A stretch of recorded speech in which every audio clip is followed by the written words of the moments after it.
Peristiwa G30 SPKI atau biasa disebut dengan Gerakan 30 September merupakan salah satu peristiwa pemberontakan komunis yang terjadi pada bulan September sesudah beberapa tahun Indonesia merdeka. Peristiwa G30 SPKI terjadi di malam hari, tepatnya pada tanggal 30 September tahun 1965. Dalam sebuah kudeta, setidaknya ada 7 perwira tinggi militer yang terbunuh dalam peristiwa tersebut. Partai Komunis saat itu sedang dalam kondisi yang amat kuat karena mendapatkan sokongan dari Presiden Indonesia pertama, Insinyur Soekarno. Tidak heran jika usaha yang dilakukan oleh segelintir masyarakat demi menjatuhkan Partai Komunis berakhir dengan kegagalan berkat bantuan Presiden kala itu. Ada beberapa faktor-faktor di belakang G30 SPKI ini, yaitu yang pertama isu sakitnya Soekarno, yang kedua faktor Malaysia, yang ketiga faktor Amerika Serikat, dan yang keempat ialah faktor ekonomi pada saat itu di Indonesia. Di penghujung masa demokrasi terpimpin, negara Indonesia dilanda krisis sosial politik dan ekonomi nasional yang memprihatinkan. Kondisi ini memberi peluang kepada PKI dan simpatisannya untuk memperluas pengaruhnya. Adanya pemberlakuan doktrin Nasakom turut pula mempertinggi kedudukan PKI dalam peraturan politik Republik Indonesia yang hanya dapat diimbangi oleh Angkatan Darat. Pengaruh PKI ternyata juga berkembang di kalangan seniman, wartawan, guru, mahasiswa, dosen, kaum intelektual lainnya, dan bahkan para perwira ABRI. Beberapa angkatan kelima ini berasal dari DN Aidit. Ia menyatakan bahwa partainya menuntut kepada pemerintah agar kaum buruh dan tani dipersenjatai. Namun, Angkatan Darat menolak pembentukan angkatan kelima. Kronologi peristiwa G30 SPKI.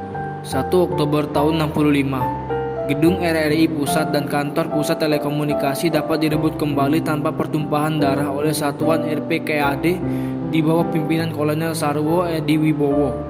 Pasukan para Kujang, Strip 328 Siliwangi, dan dibantu pasukan kavaleri setelah diketahui bahwa basis G30 SPKI berada di sekitar Halim Perdana Kusuma. Sasaran diarahkan ke sana. Tanggal 2 Oktober tahun 65. Pada tanggal 2 Oktober, Halim Perdana Kusuma diserang oleh satuan RPKAD di bawah komando Kolonel Sarwo Edi Wibowo atas perintah Maijen Soeharto. Pada pukul 12 siang, seluruh tempat itu telah berhasil dikuasai oleh TNI Angkatan Darat. 3 Oktober 1965. Pada hari Minggu tanggal 3 Oktober, pasukan RPKAD yang dipimpin oleh Mayor C.I. Santoso berhasil menguasai daerah Lubang Buaya. Setelah usaha pencarian perwira TNI Angkatan Darat dipergiat dan atas petunjuk Kopral 1 Polisi Sukirman yang menjadi tawanan G30 SPKI, tetapi berhasil melarikan diri, dapat keterangan bahwa para perwira TNI AD tersebut dibawa ke Lubang Buaya karena daerah tersebut diselidiki secara intensif. Akhirnya pada tanggal 3 Oktober tahun 65 ditemukan tempat para perwira yang diculik dan dibunuh tersebut. Mayat para perwira itu dimasukkan ke dalam sebuah sumur yang bergaris setengah 3/4 meter dengan kedalaman kira-kira 12 meter, yang kemudian dikenal dengan nama Sumur Lubang Buaya.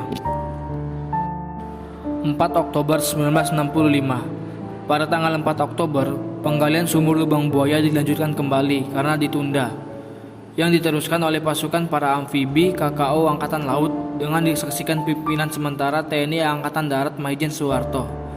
Jenazah para perwira setelah dapat diangkat dari sumur tua tersebut, terlihat adanya kerusakan fisik yang sedemikian rupa. Hal inilah yang menjadi saksi bisu bagi bangsa Indonesia betapa kejamnya siksaan yang mereka alami sebelum mereka wafat. 5 Oktober 1965. Pada tanggal 5 Oktober, jenazah para perwira TNI Angkatan Darat tersebut dimakamkan di Taman Makam Pahlawan Kalibata yang sebelumnya disemayamkan di Markas Besar Angkatan Darat. 6 Oktober 1965. Pada tanggal 6 Oktober, dengan surat keputusan pemerintah yang diambil dalam sidang kabinet Dwi Kora, para perwira TNI Angkatan Darat tersebut ditetapkan sebagai pahlawan revolusi. Gerakan 30 September adalah sebuah kejadian yang terjadi pada tanggal 30 September 1965, di mana 6 pejabat tinggi militer beserta beberapa orang lainnya dibunuh dalam suatu usaha pemberontakan yang disebut sebagai usaha kudeta yang dituduhkan kepada anggota Partai Komunis Indonesia.